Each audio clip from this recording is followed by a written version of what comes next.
Hello, students, and welcome back to my channel tonight. In this lesson, we're going to be working on, you know what, Eggcorns number 2. Because we just completed Eggcorns number 1, so now we're moving on to number 2. So if you watched the first video, which I'm sure you did, you already know that eggcorns are funny little words and phrases.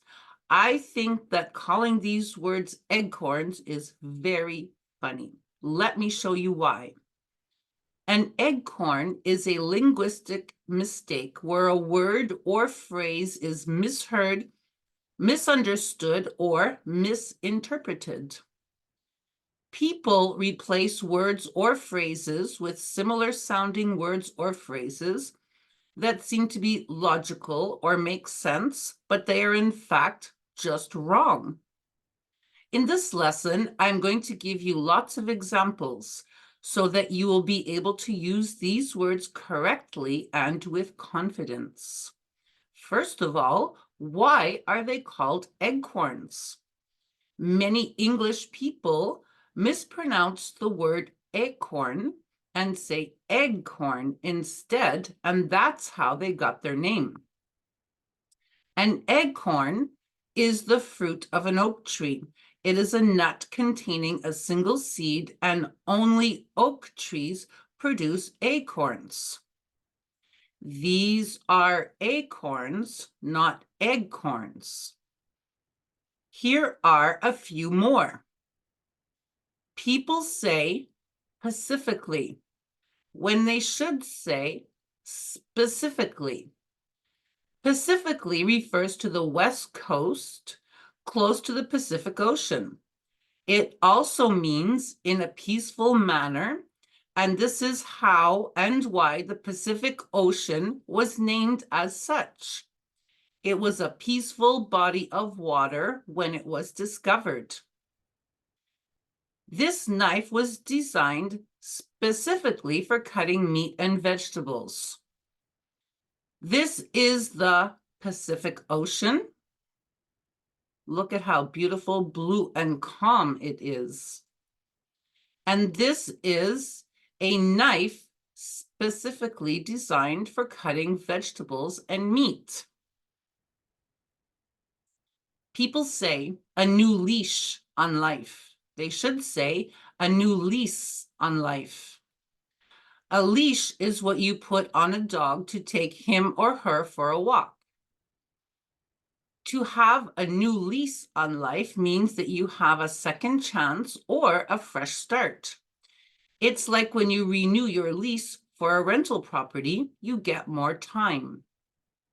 He had a big heart attack, but he survived, and now he feels that he has a new lease on life.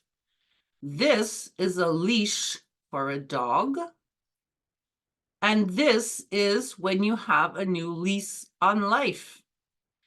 So the best thing to do when you have a new lease on life is to play video games or whatever else you enjoy doing. People say, after all is set and done. They should say, after all is said and done. This phrase means after everything has been discussed and all the facts considered, and everything is completed through words and actions, like the two verbs to say and to do. To say, said, to do, done. Using set and done together don't really have any logical meaning, so it's just wrong. The negotiations were long and difficult, but after all is said and done, we reached a deal and signed a very big contract with them. Yes, you go, team. Good job. You can see that everybody's happy. Great news. People say, take it for granted. You should say, take it for granted.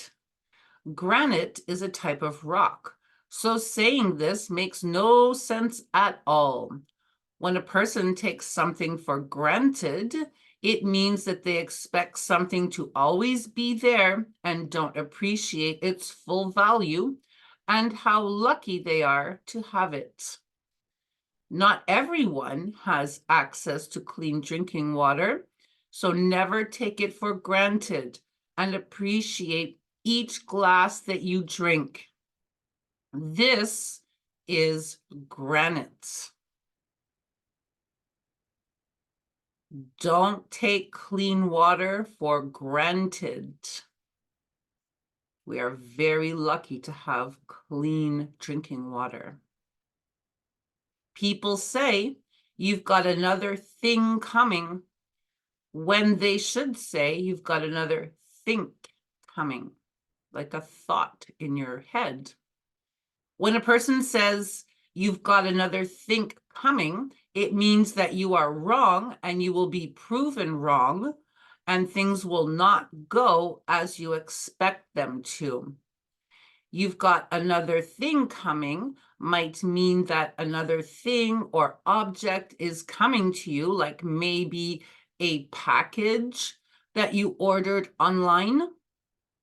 If you think you're going to leave your work on my desk every day for me to finish it so you can leave early, you've got another think coming. You need to think about it. You need to find another idea because that's not going to happen. Here would be you've got another thing coming. You ordered something online and the guy says, oops, here's another package for you, madame. You have another thing coming. Here, you've got another think coming. Don't think or don't have the idea that you're going to leave all that work on my desk and then you're just going to leave early at the end of the day. No way, it's not going to happen. People say a blessing in the skies when they should say a blessing in disguise. A blessing in the skies sounds like a miracle coming from the sky or from heaven or God. A blessing in disguise refers to when something bad or unpleasant happens to you, but in the end, it turns out to be a good thing. I was devastated when I lost my job, but I found a better job 3 months later that pays me more, is closer to my house, and has better benefits. I'm so happy now. It was truly a blessing in disguise. You see this girl? She's much happier in her new job. She says, it was a blessing in disguise that I lost my other job. Now it's better where I am. This would be a blessing in the skies. All these angels singing and playing music, that is a blessing in the skies. People say optical delusions when they should say optical illusions. Optical illusions are visual deceptions that trick your eyes and brain into believing things that are different and not as they really are. A delusion means a false belief and not just a trick of the eyes, usually referring to mental health conditions. Those lines are actually straight and not curved. It's just an optical illusion. Here is an interesting optical illusion. People say it takes two to tangle. They should say it takes two to tango. To tangle means to get all mixed up or twisted, like wires, hair, fishing line, or tree roots. The tango is a popular social dance that requires two people. So when we say it takes two to tango, it means that it takes two people to participate and not just one person is responsible in a conflict or argument. You can't just blame her for the breakup of their marriage. You know that it takes two to tango. Here are two people dancing the tango.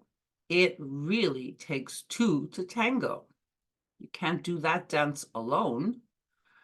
And here, what a tangled mess. All these wires are so tangled.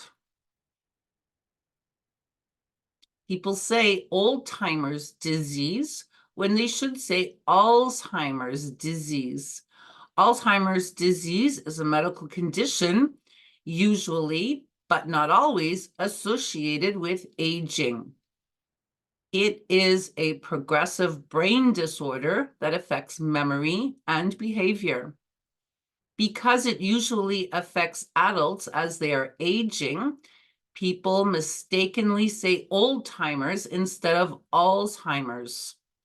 Since my grandmother has been affected by Alzheimer's disease, she sometimes doesn't recognize certain people. So here is a lady that may have the early signs of Alzheimer's disease. When you're maybe a little bit confused, you don't recognize people, you forget certain things. Could be. I hope not for her. Okay, so that's it. There we have it, Eggcorns number 2. And they're so much fun. I love Eggcorns. I think they're so funny. But I told you that already a few times. I think they're funny. Okay, so if you liked that video, you can put a like on it. You can subscribe to the channel, leave a comment down below, or just say hello. If you guys need to improve your English quickly, you can get yourselves a copy of You Know What? Basic English. This is the 4th edition, published and distributed everywhere in the world by McGraw-Hill. If you guys decide to get a copy of this book, which is so easy to find online or in any bookstore, and very easy, of course, on Amazon. If you get a copy of this book, I want you to start on the first page and complete every page right through to the end of the workbook. The answer key is at the back to support you while you are learning. This book will really help you to improve your English very quickly. You will see. Lots of practice lessons, exercises, vocabulary words, so much to do. If you have difficulty with your verb tenses, you guys can get yourselves a copy of English Verb Tenses, also very easy to find online and, of course, on Amazon. This book will help you to improve and master your English verb tenses. If you guys decide to get a copy of this book, which is so easy to find online, especially on Amazon, I want you to start on the first page, complete every page right through to the end of the workbook, and the answer key is also at the back to support you while you are learning. So that's everything I have to say for this video. So you know what I'm going to do? I'm going to go ahead and prepare your Eggcorns number 3, which is for now the last one in the series of Eggcorns. So I'll see you guys in the next lesson. So goodbye for now.